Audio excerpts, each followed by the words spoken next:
Global skill development mission में आपका स्वागत है। पिछले सेशन में हमने देखा टेबल्स को किस प्रकार बना सकते हैं, उसकी मॉडिफिकेशन के बारे में जाना, डेटा को इंसर्ट करने के बारे में जाना हमने। फिर डेटा को फेच कैसे कर सकते हैं, अर्थात आप सेलेक्ट से कैसे क्वेरी कर सकते हैं, उसकी जानकारी भी हमने ली। जो भी जानकारियाँ हमने पीछे ली वो केवल बेसिक्स को कवर करने के लिए हैं। यहाँ से हम अगले सेशन की शुरुआत करते हैं जहाँ पे हम बेसिक्स से लेकर एडवांस की तरफ चलेंगे। सबसे पहले हम यहाँ पे इस सेशन में बात करने वाले हैं कि किस प्रकार हम इंसर्ट कमांड के द्वारा स्पेसिफिक कॉलम को वैल्यूज दे सकते हैं। इसी तरह से हम ये भी देखेंगे किस प्रकार हम सेलेक्ट के द्वारा स्पेसिफिक कॉलम्स की वैल्यू को देख पाएंगे।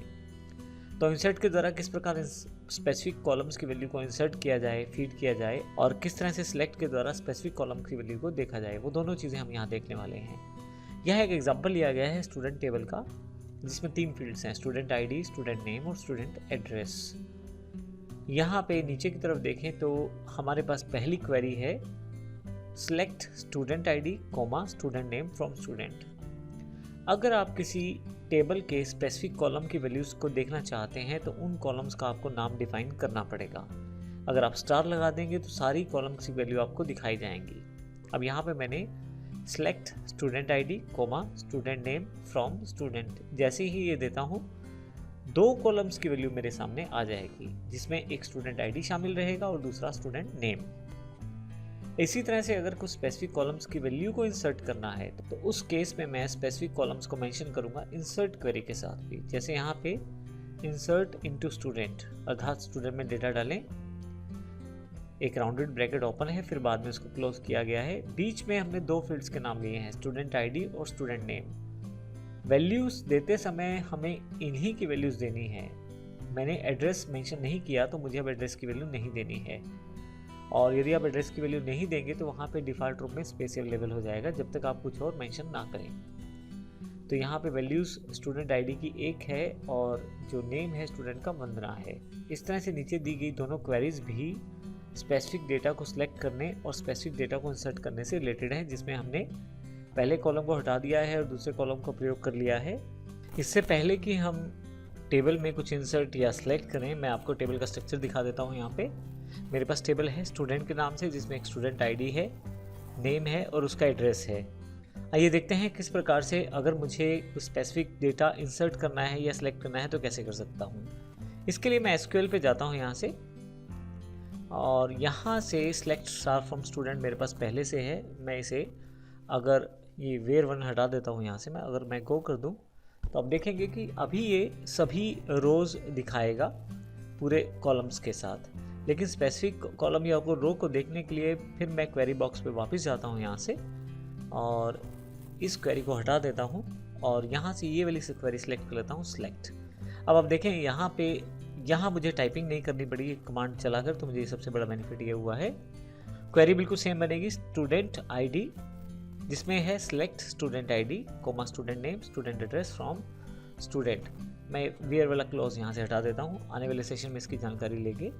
अभी जिस फील्ड का इन्फॉर्मेशन मुझे देखना है बस वो फील्ड मुझे यहाँ दिखानी है। जैसे मैं ये 2 फील्ड दिखाना चाहता हूँ, एड्रेस नहीं दिखाना चाहता, मैं चाहता हूँ स्टूडेंट आईडी और स्टूडेंट नाम ही दिखाया जाए।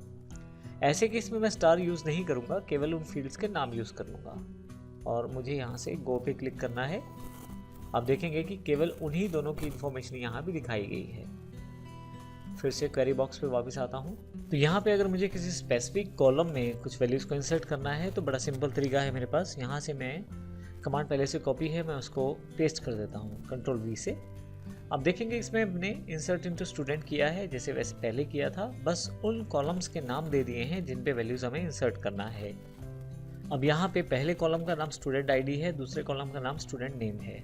अब जब वैल्यूज़ देंगे तो आप देखेंगे मैंने यहाँ 3 वैल्यूज़ दी हैं, जबकि यहाँ पे 2 वैल्यूज़ ही एक्सेप्टेड होंगी। अगर आप इस क्वेरी को रन करेंगे तो आपके पास एरर आएगा, और मैं यहाँ से गो करता हूँ तो आप देखेंगे एक एरर अवेलेबल हो जाएगा, क्योंकि आप वैल्यूज़ 3 देना चाहते हैं जबकि कॉलम आप 2 डिफाइन कर रहे हैं। तो ऐसे केस में आपको यहाँ वैल्यूज़ भी 2 करनी पड़ेंगी। तो यहाँ से मैं हटा देता हूँ अब वाले सेक्शन को और फिर से यहाँ से गो कर देता हूँ। आप देखेंगे क्वेरी जो एग्जीक्यूट हो गई है प्रॉपरली।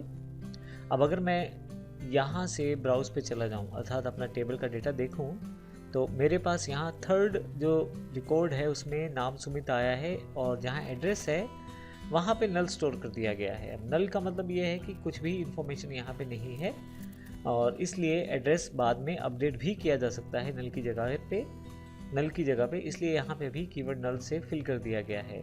आने वाले सेशन में हम नल की जानकारी भी लेंगे, लेकिन अभी तक के लिए हमने ये देखा कि हम किस तरह से स्पेसिफिक रिकॉर्ड्स को सिलेक्ट के द्वारा देख सकते हैं क्वेरी करके, और किस प्रकार से इंसर्ट के द्वारा अपनी डेटाबेस में फीड कर सकते हैं, इंसर्ट कर सकते हैं। अगले सेशन में हम कंस्ट्रेंट्स की जानकारी लेने वाले हैं। कंस्ट्रेंट्स आपके लिए बड़े बेनिफिशियल रहते हैं जब आप बड़े बड़े डेटाबेसेस में काफ़ी सारे रिकॉर्ड्स को डालते हैं, तो रूल्स यानी कि कंस्ट्रेंट्स के साथ चलना आपके लिए आसान कर देता है डेटा को फीड करने से लेकर डेटा के साथ काम करने तक। तो आइए अगले सेशन में उसकी जानकारी लेंगे। धन्यवाद।